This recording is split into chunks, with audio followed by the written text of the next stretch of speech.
In June of 1962, a moving truck pulled up outside a small house on 5th Helena Drive in Brentwood. The woman signing for the delivery was 36 years old. She had been married 3 times. She had been divorced 3 times. And in 8 weeks, she would be dead. Her name at birth was Norma Jeane Mortenson. The world would come to know her as Marilyn Monroe. But almost nobody, not even the men who married her, ever really knew which name they were standing next to. She married a factory neighbor at 16 because the alternative was a return to foster care. She married the greatest baseball player in America and lasted 9 months. She married one of the most respected writers of the 20th century, and he wrote her into his most famous screenplay before the marriage was even over. 3 men, 3 completely different lives, and in every single one, Marilyn Monroe ended up alone. This isn't a story about a woman who got unlucky in love 3 times. It's a story about what happens when the whole world decides it owns you, and you go looking for one person who might actually see you instead. James Dougherty saw a girl who needed rescuing. Joe DiMaggio saw a wife who should stay home. Arthur Miller saw a muse. None of them, it turned out, saw Norma Jeane. By the time she died, she had been famous for over a decade. She had made more money for her studio than almost any actress alive, and she still didn't have a single person in her life who had chosen her before the world decided she was worth choosing. If you want to understand how someone becomes the most photographed woman on earth and still dies more alone than almost anyone in Hollywood history, you have to go back to 1942, to a 16-year-old girl standing in a living room in Van Nuys, being told she was getting married on Saturday. Think about the math of it for a second. 3 marriages, roughly 19 years total, from her first wedding to her death. In that span, she was legally single for barely more than half of it. She spent almost as much time being somebody's wife as she spent being the most famous single woman in the world. And somehow, neither role ever seemed to fit her the way it looked like it should from the outside. There's a photograph from 1954, taken on the day she filed for divorce from Joe DiMaggio, that a lot of people have seen without ever really looking at it. She's crying, genuinely, visibly crying, in front of a wall of cameras that are capturing the crying itself as content. That photograph is, in a strange way, the whole story of her marriages compressed into one frame, a private collapse, happening in the most public place imaginable, while a man who loved her stands 3 feet away, unable to do a single thing about it. Stick around, because the ending of this story is not the ending you think you know. Before we get into it, if you're new here, this channel covers the marriages behind some of the most famous names in Hollywood and beyond, the ones history remembers as glamorous, and the reality that was usually much darker. Hit subscribe now, because you are not going to want to miss what happens in the last 10 minutes of this video. Now, back to 1942.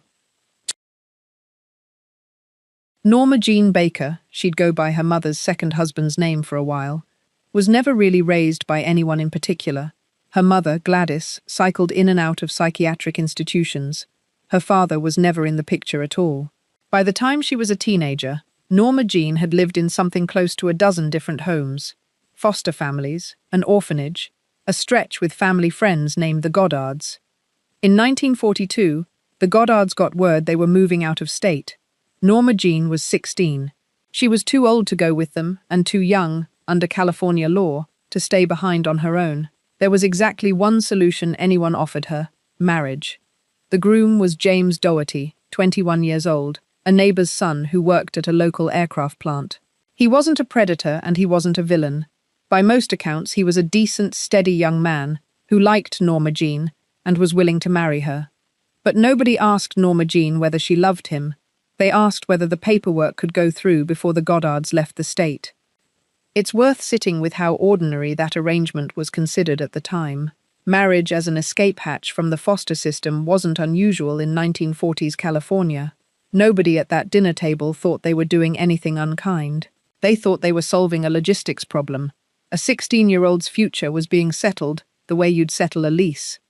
They married on June 19, 1942, 3 weeks after her 16th birthday, at the home of a family friend, with a small group of neighbors as witnesses.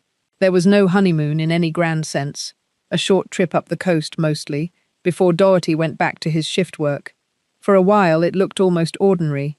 She learned to cook, sometimes badly, by her own later admission. She kept the house. Neighbors remembered her as sweet and eager to please, the kind of young wife who wanted, more than anything, to belong somewhere, to finally have a house that was hers and wasn't going to change out from under her.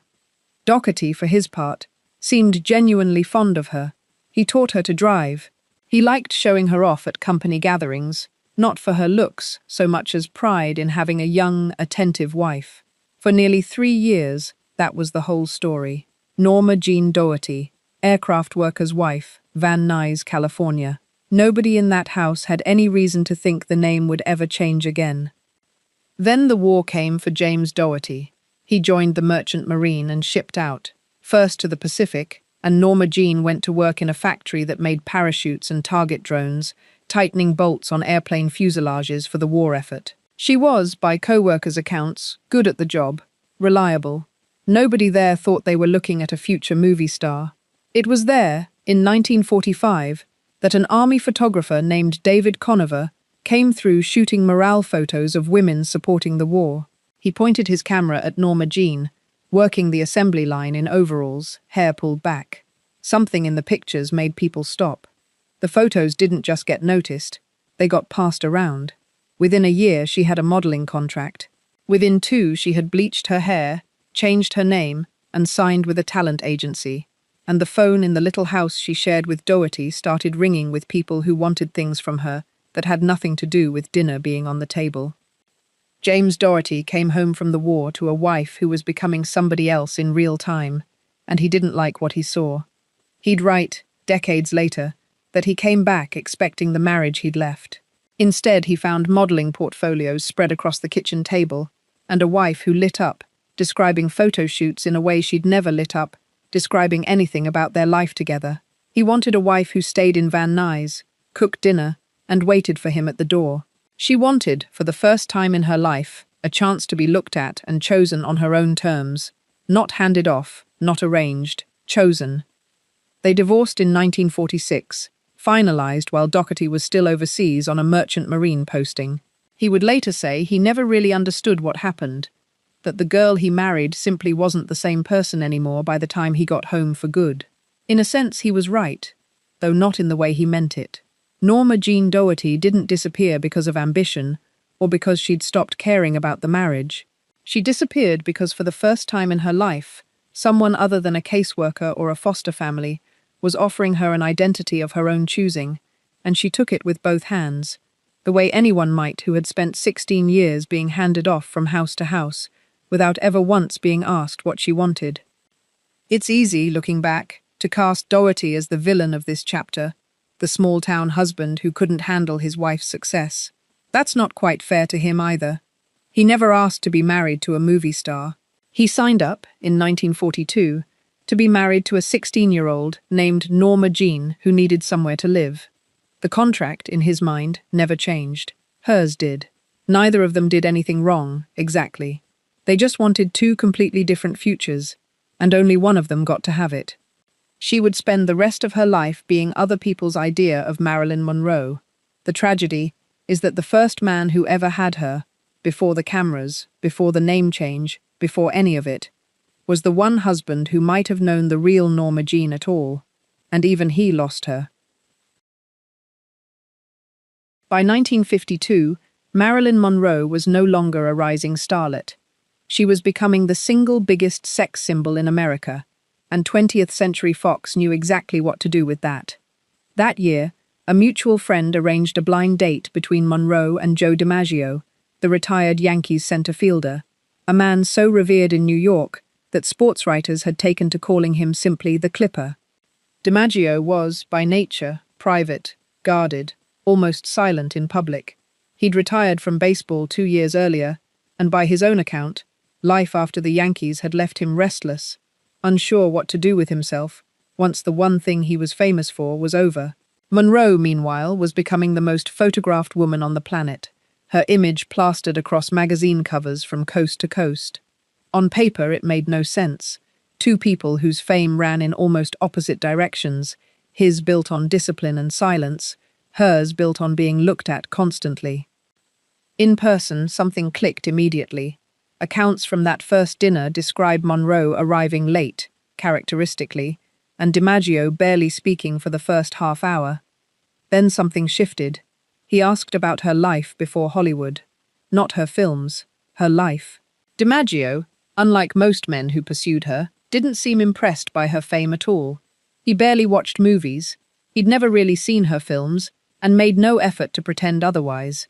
For a woman who had spent a decade being valued for exactly one thing, a man who didn't seem to care about that one thing was intoxicating. It felt, at least at first, like being seen as a person rather than a poster. They dated for over a year, largely out of the public eye, DiMaggio flying to visit her on film sets, Monroe slipping away from studio events to have quiet dinners with a man who genuinely didn't want to talk about the industry that ran her entire life.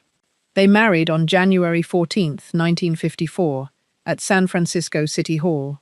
It was a short ceremony, a small crowd of reporters outside, and by every outward measure, it was the union of two of the most famous people in America. Weeks later, they left for a honeymoon trip to Japan, which Monroe extended into a side trip to entertain American troops stationed in Korea. She performed for over 100,000 soldiers over 4 days in freezing weather, and came back to tell DiMaggio it was the most alive she'd ever felt on a stage. He didn't respond well to that story. It wasn't the honeymoon he'd pictured, and it was an early sign of exactly what would end the marriage. Two people who wanted completely different things from the word wife. Behind closed doors, things started falling apart almost immediately. DiMaggio wanted a wife who stayed home. He'd grown up in a traditional Italian-American household, and in his mind, marriage meant his wife cooking dinner, not shooting scenes in front of hundreds of crew members while wearing next to nothing. He reportedly hated visiting her sets, uncomfortable with directors calling out instructions to his wife in front of strangers, uncomfortable with how many men got to look at her for a living. Monroe, for her part, was in the middle of filming one of her biggest projects yet, The 7-Year Itch, and that film would produce the single image that, more than any other, defined and ultimately ended her marriage. In September 1954, during a night shoot on Lexington Avenue in Manhattan, Monroe stood over a subway grate while a fan machine blew her white dress up around her thighs. The shot was scheduled for well after midnight, and word had leaked out anyway. Thousands of spectators had gathered on the sidewalks. Photographers lined the street 4 and 5 deep. Whistles shouting, flashbulbs going off in waves every time the dress lifted. And standing off to the side, watching his wife perform this exact moment in front of a screaming crowd of strangers, was Joe DiMaggio. People who were there that night described his face as unreadable at first, then furious. He left before the scene finished shooting. Witnesses would later say the argument that followed, back at their hotel suite, was loud enough to hear through the walls, going on for hours. Some accounts describe DiMaggio physically grabbing her arm hard enough to leave marks, though Monroe herself never spoke publicly about what happened in detail. Whatever exactly occurred in that hotel room, something in the marriage broke that night that never got repaired. Cast and crew members who saw her on set the next day noted she seemed shaken, quieter than usual, wearing long sleeves. 9 months after the wedding, Monroe filed for divorce, citing what her lawyer described only as mental cruelty. At the press conference outside their home, she stood in front of the cameras in tears, unable to get through a statement, her voice catching on nearly every sentence, while DiMaggio stood silently beside her, his jaw locked, saying nothing at all, not a denial, not an explanation, not even a goodbye to the cameras that had built both of their careers. It remains one of the most quietly devastating images in Hollywood divorce history. Two of the most famous people alive, standing 3 feet apart, unable to say a single word to each other in front of the reporters who had followed them their entire relationship. Here's what almost nobody remembers, though, and it's the part of this story that actually explains everything else. DiMaggio never really let go. After the divorce, he stayed close. When Monroe was hospitalized for exhaustion and prescription drug dependency in the early 60s, DiMaggio was the one who showed up. When her final marriage collapsed a few years later, he was still there, still calling, still sending flowers to her dressing room on set. Friends of Monroe's said the two of them had quietly discussed remarrying in the summer of 1962. They never got the chance. And when Monroe died that August, it was Joe DiMaggio, not any studio executive, not any of her famous friends, who took charge of her funeral. He banned most of Hollywood from attending, telling reporters bluntly that the people who had used her in life weren't going to be allowed to turn her funeral into another photo opportunity. He had roses delivered to her crypt 3 times a week for the next 20 years, a standing arrangement he never once cancelled or explained to the press. He never remarried. He rarely spoke her name publicly again, and when he did, it was with a guardedness that made clear the subject still cost him something. The marriage lasted 9 months. The devotion outlasted her entire life, and most of his. If this kind of story is what you're here for, make sure you're subscribed, because we go deep into the marriages that history glossed over every single week. Now, on to the marriage that was supposed to be different. The one where Marilyn finally married a man who respected her mind. It didn't go the way anyone expected either. Arthur Miller was, by 1956, one of the most acclaimed playwrights in America, the man behind Death of a Salesman and The Crucible, a serious literary figure in a way Monroe had never been allowed to be seen.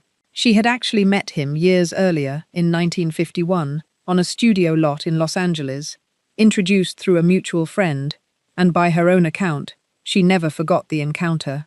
At the time, both of them were involved with other people, and nothing came of the meeting beyond a brief, charged conversation and an exchange of letters that trailed off over the following months. When their paths crossed again in the mid-50s, both of their marriages had ended, hers to DiMaggio and his to his first wife, Mary Slattery, and something that had been simmering quietly for years finally caught in earnest. For Monroe, marrying Miller wasn't just about love, it was about being taken seriously. She had spent a decade being cast as the dumb blonde, mocked in the press for her intelligence, treated as a body first and a person a distant second. She'd started quietly attending lectures, reading philosophy and literature, studying at the Actors Studio in New York, in an attempt to be seen as a serious performer rather than a punchline in a swimsuit. Marrying one of the great minds of American theatre felt, to her, like proof that she was more than what the cameras had decided she was. Proof that the girl who'd spent years being underestimated could be chosen by someone the culture already respected without question. The relationship developed quickly once it started in earnest.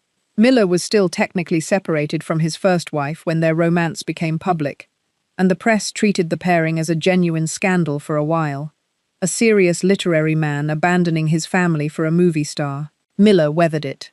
They married in June 1956, in a small civil ceremony in Westchester County, and Miller converted to Judaism to accommodate her wishes shortly before the wedding, drawing further criticism and even some anti-Semitic backlash in parts of the press at the time. For a while, it seemed like the pairing the world had been waiting for.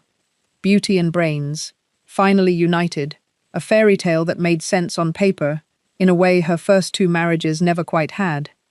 But Miller had his own complicated relationship with Monroe's fame. He wrote later, in journals that eventually became public, about feeling suffocated by the constant photographers, the demands of her career, the chaos that followed her everywhere they went, even on quiet trips meant to be private. He'd imagined a life of some domestic calm alongside his writing, and instead found himself managing his wife's anxiety before film shoots, fielding calls from studio executives, and watching a woman who by day was worshipped by millions, and by night could barely fall asleep without medication. And Monroe, increasingly dependent on prescription sedatives to sleep and amphetamines to function on set, was unraveling in ways that even a devoted husband struggled to manage. She had begun therapy years earlier, but the underlying wounds, an absent father, an institutionalized mother, a childhood spent being shuffled between homes that never felt permanent, weren't the kind of thing a marriage alone could fix, however much Miller tried. The marriage suffered 2 devastating miscarriages, in 1957 and 1958, each of which sent Monroe into deeper depression. Friends recalled her spending days in bed afterward, unreachable even to Miller. She began missing calls on set, sometimes by hours, sometimes not showing up at all. Studios that once tolerated her lateness as the price of her box office draw started losing patience. During the filming of Some Like It Hot in 1958, director Billy Wilder reportedly needed dozens of takes to get simple lines from her. In one widely repeated account, over 50 takes for a single short line, while co-stars like Tony Curtis grew visibly frustrated at hours of waiting around on set. Miller, present for much of the filming, found himself caught between defending his wife and privately agreeing with the crew's exhaustion. Miller, watching all of this, made a decision that would end up defining the marriage's collapse more than anything else. He began writing a screenplay called The Misfits, built explicitly around Monroe, meant as a kind of gift, proof that he saw her as a serious actress, worth a serious role, rather than another pretty face in a comedy. On paper, it was one of the most romantic gestures imaginable, a husband writing his wife into greatness. In practice, it became the site of the marriage's final unraveling. The film's 1960 shoot, in the Nevada desert heat, was brutal by every account. Temperatures on location regularly passed 100 degrees. Monroe's drug dependency had worsened considerably by this point, and production had to shut down for nearly 2 weeks after she was hospitalized partway through filming, reportedly from a combination of exhaustion and sedative overuse. And on set, she reportedly discovered that Miller had been revising the script with input drawn directly from their private life together. Details of her breakdowns and insecurities reshaped into dialogue for the character.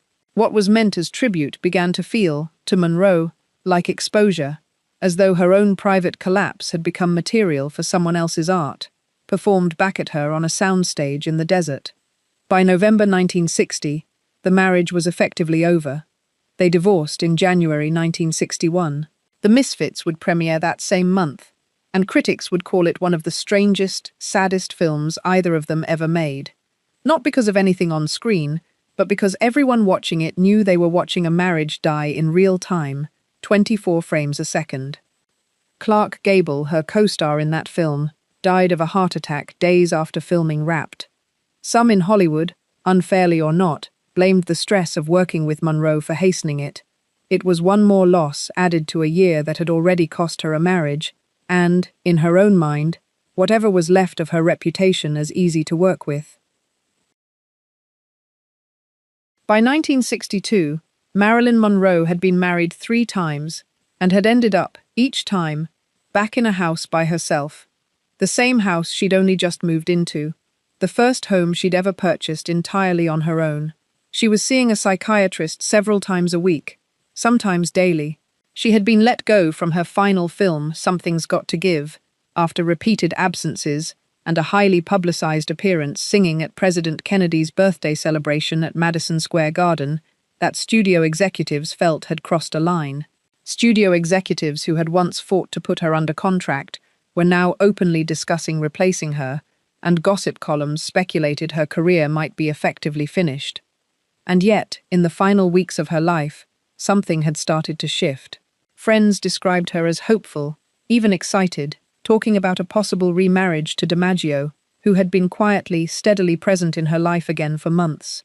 She talked about roles she wanted to take on her own terms, rather than the ones the studio assigned her, and about starting a production company of her own to make that possible. She'd bought furniture for the new house.